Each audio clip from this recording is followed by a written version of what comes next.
Hello, chào mừng mọi người đến với channel Lỗ Béo Studio. Daily Brownie là một thương hiệu nổi tiếng và lâu đời tại Anh từ những năm 1783. Mặc dù có tiếng là như vậy nhưng sản phẩm của Daily Brownie đã mất tích trên thị trường Việt Nam một thời gian khá là lâu rồi nên cũng ít người biết. Do đó hôm nay channel đã quyết định unbox và review bạn này với mọi người để cùng tìm hiểu xem vì sao bạn này lại mất tích một thời gian dài như vậy nhé. Về thiết kế thì màu được thiết kế hộp thiếc khá là chắc chắn và bắt mắt. Trên tay mình là bộ 24 màu của hãng. Ngoài ra hãng còn có các set 10 và 12 màu khá là xinh và tiện nữa. Phía sau của bộ 10 và 24 màu sẽ có thêm một chốt để tiện hơn khi chúng ta muốn vừa vẽ vừa cầm bảng màu. Bên trên bộ màu có một tấm plastic in bảng màu giống Sonnet nhưng mà chắc chắn hơn. Tuy nhiên chất lượng in có vẻ là không được tốt lắm nên bộ này có một số mã đã in luôn xuống panel mọi người ạ. Xíu nữa chúng ta sẽ test thử xem là màu có bị ảnh hưởng gì không nhá. Do tấm nhựa này khá là cứng nên cứ bỏ tay ra thì sẽ bị gập vào luôn, khá là bất tiện. Mình sẽ rút ra luôn cho tiện nhá. Mọi người có thể thấy là tấm plastic được thiết kế hình chữ U như thế này. Sau khi bỏ tấm plastic ra thì panel sẽ rời ra, mọi người có thể lắp lại nhé. Khay đựng màu bên trong được làm bằng nhựa cứng cũng tương đối là chắc chắn. Chúng ta cũng sẽ được tặng thêm cây cọ xinh xinh này nữa. Màu trắng này thì đang bị dính một số mực in từ bảng màu vào. Lúc mình lấy màu thì cũng không thấy mực bị chảy ra hòa với màu. Màu lên giấy thì cũng không bị nhiễm bẩn. Mình sẽ test lần lượt các màu khác để xem là các panel còn lại có bị ảnh hưởng không. Chất màu của Daily Brownie khá là êm, mịn và mượt. Cọ được tặng kèm dùng cũng khá là thích và ngậm nước. Do quay video nên mình cần cầm cọ dài hơn bình thường nên là Lỗ sẽ đổi qua sử dụng lỗ béo Moon để quay swatch bảng màu được tiện hơn. Mọi người có thể thấy màu đỏ này lúc lấy màu mực in bị dính lên cũng không lem ra. Kiểu mực phủ một lớp keo không thấm nước với mọi người ạ.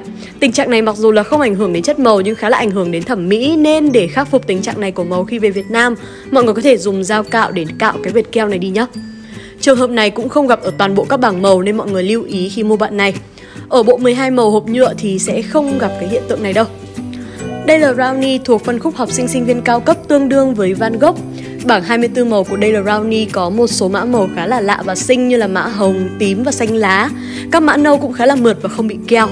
Với chất lượng này thì mình thấy khá là tốt so với mức giá 780.000 cho bộ 24 màu. Bảng màu cũng rất là cân bằng và hợp lý, tông có vẻ sáng hơn Van Gogh một chút. Hình như là lúc nãy nghe điện thoại mình đã bỏ lỡ mất một màu xanh dương rồi mọi người ạ. Để mình bổ sung dưới màu hai tông đen nóng và lạnh nhé.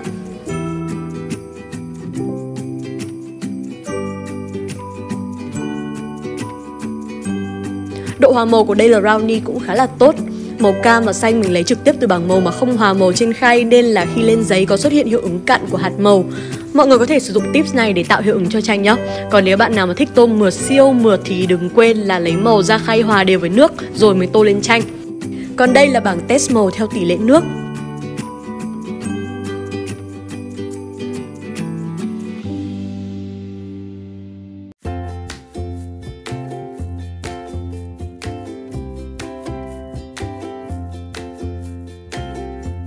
Hôm nay mình sẽ vẽ một cô bé đang đọc sách với tông màu hơi ngọt ngào một chút. Dạo gần đây mình khá là thích pha màu nước với một chút màu QS trắng để tô tông pastel mà vẫn tạo được cái điểm nhấn cho tranh. Tuy nhiên hôm nay mình sẽ sử dụng màu trắng của bạn Daily này để pha luôn thử xem sao. Ngày xưa thì mình hay chê màu trắng trong một bộ màu nước là người thừa, bởi vì lúc đó mình nghĩ là màu trắng không có tác dụng gì cả. Bởi vì nếu muốn màu nhạt đi mình sẽ pha loãng với nước chứ không pha thêm màu trắng. Cũng có thể là do mình chưa gặp bạn màu trắng chân ái nào của cuộc đời như là màu QS cho đến khi mà gặp bạn màu trắng của Daily Brownie mọi người ạ. Sau khi base màu ra như mọi lần thì mình sẽ tô màu tóc. Với màu tóc này mình sử dụng công thức đỏ cộng trắng cộng vàng thành một màu hồng đào. Mình pha loãng để base tóc. Phần base sẽ chuyển màu dần từ hồng đào sang hồng tím ở phần đuôi để màu tóc không bị đơn sắc. Khi base thì mình cố ý chừa ra một phần trắng ở vòng quanh đầu để tạo ánh sáng cho tóc. Sau đó tiếp tục tỉa các phần bóng tối. Với các phần đậm hơn thì mình sẽ pha thêm một chút màu nâu. Mình thường chọn những phần có sắc độ tối nhất của bức tranh để tô trước. Trước khi vẽ thì mình sẽ sketch màu qua trên máy hoặc là nghĩ bố cục màu trước. Với bức tranh này, sắc độ tối nhất của tranh là áo của cô gái nên là mình sẽ tô trước phần váy. Công thức màu của áo là màu tràm cộng với xanh đen, chuyển màu sang một chút tím. Với các đường line sáng ở trên váy thì mình sẽ pha màu xanh da trời và trắng để màu xanh trở nên sáng hơn. Sau khi sử dụng thì mình thấy chất màu của Daily Brownie rất là ổn, vì khi pha 3 màu vào thì màu vẫn trong và sáng.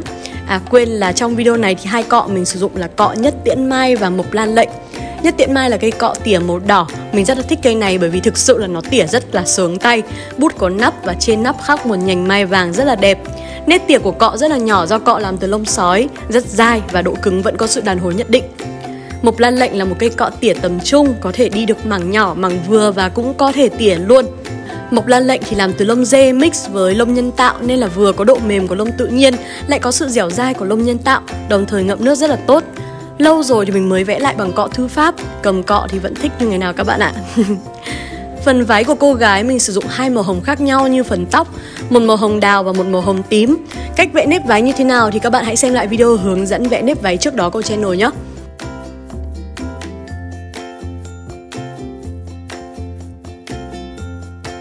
Quyển sách mình pha xanh dương cộng với một xíu xanh lá và trắng pha loãng. Tiêu đề quyển sách mình viết linh tinh, các bạn đừng để ý nhé. Với phần hoa ly trước mặt thì mình đổ bóng hoa bằng màu tràm pha loãng với màu tím. Còn lá thì mình cũng dùng công thức giống như quyển sách trên tay cô gái. Tuy nhiên thì sẽ cho phần trăm xanh lá tăng lên. Như vậy thì chúng ta có thể tạo ra một màu xanh lá không bị lạc tông với tổng thể bức tranh. Quay trở lại với lý do bạn Daily Brownie ít được ưa chuộng tại Việt Nam thì mình nghĩ là do vấn đề về nguồn hàng. Vì vậy ít có nơi bán nên không được đề xuất nhiều, cũng như là có quá nhiều hãng màu nước cạnh tranh có thể thay thế bạn ấy, nên là bạn ấy đã mất tích một thời gian dài tại Việt Nam. Trước mình có sang Singapore tham quan thì thấy Daily Brownie khá là được ưa chuộng và được đánh giá cao trong phân khúc. Nếu bạn nào muốn trải nghiệm một dòng màu chất lượng đến từ thương hiệu trăm năm với mức giá hợp lý thì có thể tham khảo bạn này nhé. Điểm trừ duy nhất là chất lượng in của tấm lót chưa được tốt lắm thôi. Và video cũng đã dài rồi nên là chúng mình sẽ kết thúc video tại đây nha. Cảm ơn mọi người đã xem hết video. Mọi sản phẩm trong video mọi người có thể tìm mua tại Họa Cụ Lỗ Store để ủng hộ chúng mình nhé. Đừng quên like, share video và subscribe channel để không bỏ lỡ video nào của Lộ Béo Studio trong tương lai. Xin chào và hẹn gặp lại mọi người ở những video sau. Bye bye!